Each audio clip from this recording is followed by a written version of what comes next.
Hello and welcome. I'm Otis Landerholm. I'm the founding attorney here at Landerholm Immigration A.P.C, where we fight for your American dream. Today I'm back with another immigration case of the week. Today I'm talking about the matter of A.P.C, which is a case that was decided by the Board of Immigration Appeals in 2011.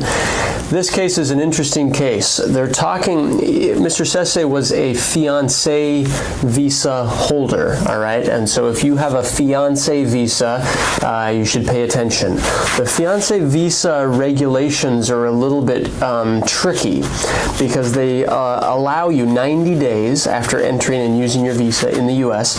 They allow you 90 days to marry your U.S. citizen petitioner, and over that 90 days, you'll start to accrue unlawful presence. You need to file your application for adjustment of status.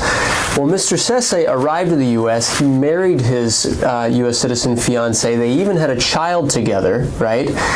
But they never filed their case. They never filed for adjustment of status until several years went by, and then they ended up having marital problems, and they ended up divorcing, and then he ended up getting married to a new U.S. citizen, and now he's in removal proceedings and married to a new U.S. citizen spouse, and he's getting threatened with being deported.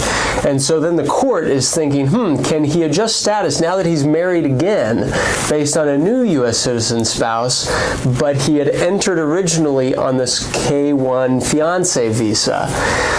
Now what they say is because the law is clear for fiancés that the only way to get a green card, through marriage anyway, is through the marriage to your fiancé petitioner, right?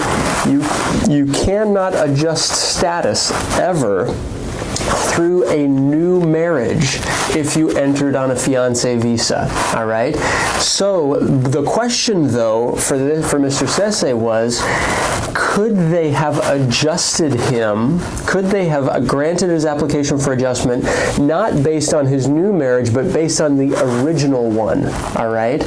And the fact is that they had applied for adjustment of status. And so it had just been denied, and it had been denied in error, but they had applied late, but they had applied and submitted an application for adjustment of status before their divorce went through. But in this case, the board said, we're willing to accept an adjustment of status application in his situation, not based on his new marriage to his new wife, but based on that first marriage, even though they had been divorced and even though he had now remarried to someone else, all right? And so that's just something to be aware of for fiancés. It's important to know that file your application for adjustment of status based on your marriage. Do it within 90 days if you can, but regardless of when, do it, because that will be your saving grace. Even if you have marital problems in the future, having done that can allow you to still adjust status in the U.S. If you marry somebody else in the future, if you do something, changes in your personal life in the future, don't need to necessarily take away from your ability to adjust status and to get a green card here in the U.S., all right?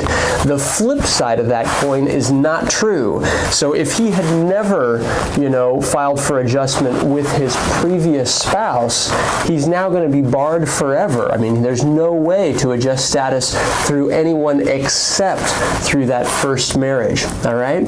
So I hope this was helpful. If you've got a fiancé visa and if you have questions about it, feel free to call my office. Again, I'm Otis Landerholm, Landerholm Immigration, A.P.C. We fight for your American dream.